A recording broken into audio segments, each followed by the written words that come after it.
Hey everyone, आज के इस वीडियो में मैं आपके साथ ऐसे 4 सिंपल स्टेप्स शेयर करूंगा जिसे फॉलो करके आप अपनी लाइफ की किसी भी बैड हैबिट्स को बहुत ही इजीली ब्रेक करके छोड़ सकोगे। लेकिन वो 4 स्टेप आप तभी इजीली फॉलो कर सकोगे जब आपको ये एकदम अच्छे से पता होगा कि बैड हैबिट्स क्यों और कैसे बनती है और उसके बनने के पीछे का एक्चुअल रीजन क्या होता है। इसलिए वो 4 स्टेप शेयर करने से पहले मैं आपके साथ वो सारे रीजन एकदम डेप्थ में शेयर करूंगा। इसलिए आई विल रिक्वेस्ट यू कि आज के इस वीडियो को एंड तक जरूर देखो सो दैट आप हर एक रीजन को एकदम अच्छे से समझ सको और उसके बाद उस चारों स्टेप्स को अप्लाई करके अपने लाइफ की हर एक बैड हैबिट को इजीली ब्रेक करके छोड़ सको। So now let's begin. Deceptive brain messages, अगर एकदम सिंपल वर्ड्स में कहूं तो हमारे बैड हैबिट्स के पीछे का एक्चुअल रीजन होता है हमारे ब्रेन के डिसेप्टिव ब्रेन मैसेजेस। अब आप बोलोगे कि ये किस बला का नाम है। डिसेप्टिव ब्रेन मैसेजेस बेसिकली वो यूजलेस थॉट्स होते हैं जो हर वक्त हमारे फोकस को डाइवर्ट करते रहते हैं और हमें हर वक्त डिस्ट्रैक्ट करते रहते हैं अपने गोल्स की तरफ से, सो दैट हम अपने गोल्स को पूरी तरह से अचीव ना कर सके। बेसिकली जब आपके माइंड में डिसेप्टिव ब्रेन मैसेजेस आने लगते हैं तो उस टाइम आपको बहुत ही ज्यादा इंटेंस सेंसेशन टाइप फील होने लगता है, जिसकी वजह से आप बहुत ही ज्यादा अनकंफर्टेबल फील करने लगते हो। अब ये सेंसेशन फिजिकल भी हो सकता है और इमोशनल भी। अब इस इंटेंस सेंसेशन को जल्दी से ओवरकम करने के लिए आप उस टाइम खुद को ऐसी एक्टिविटी में इंडल्ज कर लेते हो जिससे आपको फॉर दैट टाइमिंग रिलीफ तो मिल जाता है, लेकिन उस एक्टिविटी का लॉन्ग टर्म में आपको कोई बेनिफिट नहीं मिलता है। फॉर एग्जाम्पल, जब इंसान के माइंड में बहुत से यूजलेस थॉट्स आने लगते हैं तो उस टाइम वो बहुत ही ज्यादा टेंशन और स्ट्रेस लेने लगता है। अब इस टेंशन और स्ट्रेस को दूर करने के लिए वो खुद को बहुत ही अनहेल्दी एक्टिविटी में इंडल्ज कर लेता है, जैसे कि स्मोकिंग करने लगता है, जंक फूड खाने लगता है, मस्टरबेशन करने लगता है, एक्सेट्रा एक्सेट्रा। और फिर बाद में जब भी उसको बार बार उस टाइप का सेंसेशन फील होता है वो अगेन एंड अगेन इसी एक्टिविटी में खुद को इंडल्ज करता है, क्योंकि इस एक्टिविटी करने से उसको टेम्पररी रिलीफ मिलने लगता है। लेकिन फिर बाद में यही एक्टिविटी उसकी बैड हैबिट बन जाती है जिसे फिर वो चाह के भी नहीं छोड़ पाता है। Focus on mind instead of brain. बहुत से लोगों को लगता है कि माइंड और ब्रेन एक ही चीज होती है, बट रियलिटी में इन दोनों चीज के बीच में बहुत ही बड़ा डिफरेंस होता है। जब आपके ब्रेन में मैसेजेस आने लगते हैं तो वो उसे बिना एनालाइज किए डायरेक्टली प्रोसेस कर देता है और फिर इसके नेगेटिव इंपैक्ट की वजह से आपके अंदर नेगेटिव थॉट जनरेट होने लगते हैं और फिर जिसे दूर करने के लिए आप खुद को यूजलेस एक्टिविटी में इंडल्ज कर लेते हो। लेकिन जब सेम मैसेज आपके ब्रेन की जगह आपके माइंड में जाता है तो आपका ब्रेन उसे पहले अच्छे से एनालाइज करता है, उसे अच्छे से रिसर्च करता है कि वो मैसेज आपके लिए सही है कि नहीं, और फिर अकॉर्डिंगली उसे प्रोसेस करता है सो दैट आप उस मैसेज से रिलेटेड पॉजिटिव एक्शन लो। एक सिंपल सा एग्जांपल देके समझाता हूँ।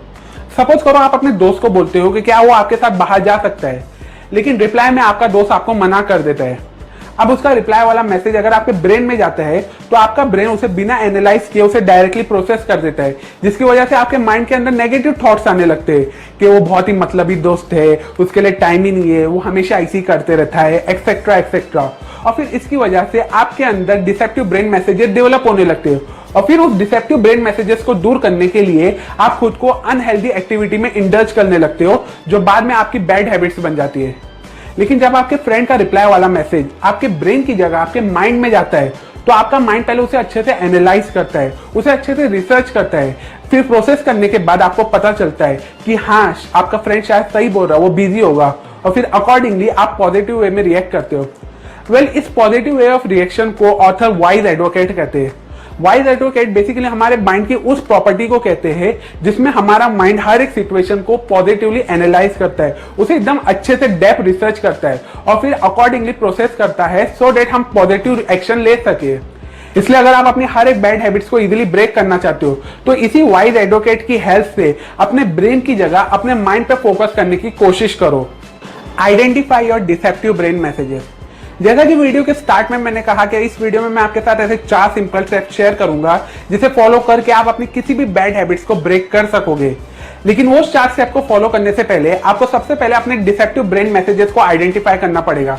जैसे कि मैं ऑलरेडी कह चुका हूं कि डिसेप्टिव ब्रेन मैसेजेस बेसिकली वो यूजलेस थॉट्स होते हैं जो हमारे अंदर बहुत ही अनकंडीशनल इंटेंस सेंसेशन को डेवलप करते हैं, जिसकी वजह से हम बहुत ही ज्यादा अनकंफर्टेबल फील करने लगते हैं। अब ये सेंसेशन बेसिकली 3 टाइप के होते हैं। पहला सेंसेशन होता है इमोशनल टाइप। बेसिकली जब ये सेंसेशन आपके अंदर डेवलप होता है तो उस वक्त आपके अंदर बहुत से नेगेटिव थॉट्स आने लगते हैं, जैसे कि मैं अच्छा नहीं हूँ, मैं बहुत ही ज्यादा अनलक्की हूँ, मेरे से कोई प्यार नहीं करता है, मैं इसके लायक ही नहीं हूँ, एक्सेट्रा एक्सेट्रा। दूसरा टाइप है फिजिकल सेंसेशन।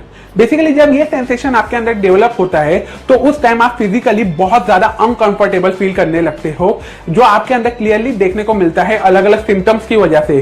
सिम्टम जैसे कि टेंशन, एंजाइटी, जल्दी गुस्सा होना, जल्दी जल्दी खाना खाना, हर वक्त दुखी आत्मा बने रहना, एक्सेट्रा एक्सेट्रा।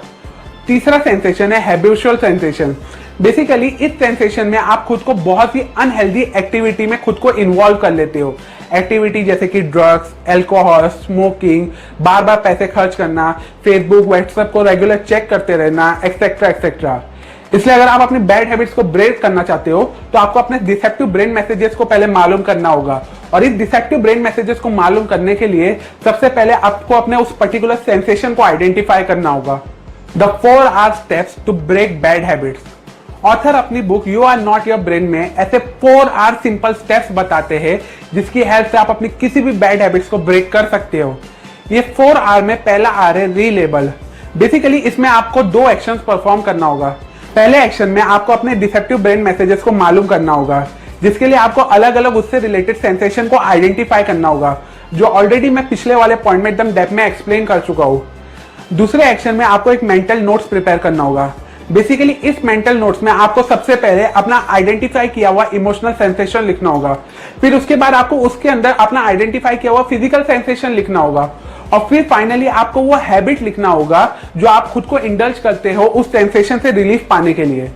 दूसरा आ रहा है रीफ्रेम। बेसिकली इस स्टेप में आपको अपने डिसेप्टिव ब्रेन मैसेजेस के पर्सपेक्टिव को चेंज करना होगा सो दैट आप उसकी इंपॉर्टेंस और इसके इफेक्ट को रिड्यूस कर सको। ये चीज को इजीली करने के लिए आप वाइज एडवोकेट का हेल्प ले सकते हो। जैसा कि मैंने स्टार्टिंग में भी कहा कि वाइज एडवोकेट हमारे माइंड की वो प्रॉपर्टी है जिसकी हेल्प से हम नेगेटिव की जगह पॉजिटिव एस्पेक्ट पे फोकस करने लगते हैं, पॉजिटिव चीजों पे एनालाइज करने लगते हैं, सो दैट हमारा फोकस डाइवर्ट ना हो और उस सिचुएशन में हम पॉजिटिवली रिएक्ट कर सके। तीसरा आर है रीफोकस। बेसिकली इसमें आपको अपने फोकस के डायरेक्शन को चेंज करना होगा।